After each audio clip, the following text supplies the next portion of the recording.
ہم سے خراب ہو جاتے ہیں۔ تو سب سے پہلے ہمیں اپنی ضروریات کو دیکھنا ہوتا ہے۔ گھریلو خواتین جو ہوتی ہیں، ہم سب گھریلو ہیں، ایسا نہیں ہے کہ ہم کوئی باہر کی خواتین ہیں، نہیں، ہم سب گھریلو خواتین ہیں۔ عورت پیدائشی طور پر عورت ہے، عورت پیدائشی طور پر ہی عورت اللہ نے اس کو بنایا ہے، اس کو اللہ نے مرد نہیں بنایا۔ آپ دیکھیں چھوٹی سی بچی، آپ اس کے آگے، جو 3-4 سال کی بچی ہے نا، آپ اس کے آگے ایک لڑکی والا سوٹ رکھیں، ٹھیک ہے، اور ایک لڑکے والا سوٹ رکھیں، وہ خود بخود کہے گی مجھے یہ فراک پہننی ہے، مجھے یہ والی پریوں جیسی فراک پہننی ہے، مجھے یہ لال رنگ کا سوٹ پہننا ہے۔ تو یہ مائیں ہوتی ہیں جو ان کو لڑکا بنا رہی ہوتی ہیں، مائیں ہوتی ہیں جو ان کو لڑکوں جیسے کپڑے پہنا رہی ہوتی ہیں۔ تو لڑکی فطرتاً لڑکی ہوتی ہے۔ تو گھریلو عورت جو ہے وہ اپنے گھر کو پسند کرتی ہے، وہ جب گھر کو پسند کرتی ہے، اس کی فطرت میں گھر ہے، اس کی فطرت میں گھر کو سجانا بنانا ہے، تو اس کو میانہ روی اس کی مائیں سکھائیں گی، اس کی مائیں اس کو ریاکاری سے بچائیں گی، دکھاوے سے بچائیں گی، نمود و نمائش سے بچائیں گی۔ یہ ہمارا دین بھی کہتا ہے۔ چلیے پھر والد بیمار ہو گئے، بوڑھے ہو گئے، گھر میں بیٹی سب سے بڑی تھی، اب اس بیٹی کو بیٹا بننا ہے، اپنے والد کو فائنینشلی سپورٹ کرنا ہے، اب کیا کرے؟ تو کیا دین میں سپورٹ نہیں کیا؟ صحابیات نے سپورٹ نہیں کیا؟ سب سے بڑی مثال کسی اور کو تو نہ ہی دیکھے نا، سب سے بڑی مثال اما خدیجہ رضی اللہ تعالیٰ عنہ کی ہے۔ ان سے بڑی بزنس لیڈی کون تھی بتائیے؟ کتنی بڑی مثال ہے ہماری خدیجہ بنت خولد رضی اللہ تعالیٰ عنہ، سب سے بڑی تاجرہ، مکے کی کامیاب ترین کاروباری خاتون تھی۔ قافلوں کے ذریعے سامان تجارت جاتا تھا، کیا باہر نکلتی تھی؟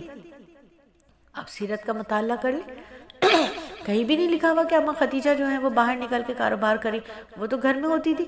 ان کا غلام تھا میسرہ، وہ ان کا مینیجر، جیسے سمجھ لے مینیجر تھا، وہ سارے کام کرواتا تھا، وہ اس سے بات چیت کرتی تھی اور وہ سارے لوگوں سے ڈیل کرتا تھا۔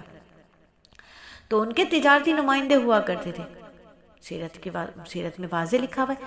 تو کام کرنا منع نہیں ہے، کاروبار کریں، گھریلو خواتین گھر میں بیٹھ کر کاروبار کریں، کس نے منع کیا؟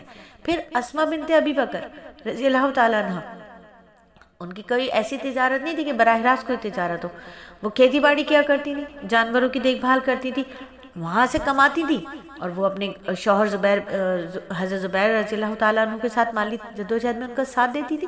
تو دین اسلام اتنا سخت نہیں ہے، دین اسلام تو بہت سہولت دیتا ہے۔ کس نے کہا کام نہ کرو؟ کرو کام، گھر میں بیٹھ کے کرو، کیوں نہ کرو؟ حضرت زینب بنت جہش کا نہیں معلوم کتنی ہنرمند تھی، ہاتھوں سے کپڑا سیتی تھی، کپڑا نہیں چمڑا سیتی تھی، اور اتنی اللہ والی تھی کہ جو کمائی ان کو ملتی تھی وہ اس کا صدقہ کرتی تھی، کوئی ضرورت نہیں تھی، لیکن اللہ کی راہ میں نکالنے کے لیے چمڑے کا کام کرتی تھی اور اس کا صدقہ کر دیا کرتی تھی۔ ام شریک کے بارے میں نہیں جانتے، کتنی بڑی تجارت کرتی تھی، تجارت بھی کرتی تھی اور مہمان نوازی بھی کرتی تھی۔ اتنی مطلب ہماری صحابیات کو اگر ہم دیکھتے ہیں، حضرت شفا رضی اللہ تعالیٰ عنہ، شفا بنت عبداللہ، یاد ہوگا آپ کو، سیرت صحابیات نہیں پڑھا تھا کیا؟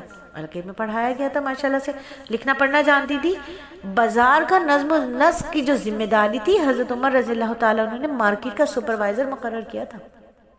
سوچیں تو ہم اور آپ کس دین سے ہمارا تعلق ہے، کس نبی کی امت ہے ہم؟ دین تو آسان ہے، تو اس کے لیے باہر نکلے ہی نہیں کبھی وہ لوگ، گھروں میں بیٹھ کر انہوں نے، یعنی بازار کا پورا نظم و نسق حضرت عمر رضی اللہ تعالیٰ عنہ نے بنت عبداللہ، شفا بنت عبداللہ کو دیا ہوا تھا کہ آپ اس کو سنبھالیں۔ تو منع نہیں ہے کام کرنا، بالکل کام کرنا منع نہیں، شریعت کے تقاضوں کے ساتھ کام کریں، باہر نکلنا پڑ جاتا ہے۔ اب ٹیچنگ کر رہی ہیں، بہت ساری بہنیں ہماری ٹیچنگ کر رہی ہیں، دیکھیں سب سے پہلے تو جاب کرائٹیریا ضرور دیکھا کریں، اللہ سے مانگیں گی، اللہ تعالیٰ آسانی والے راستے ضرور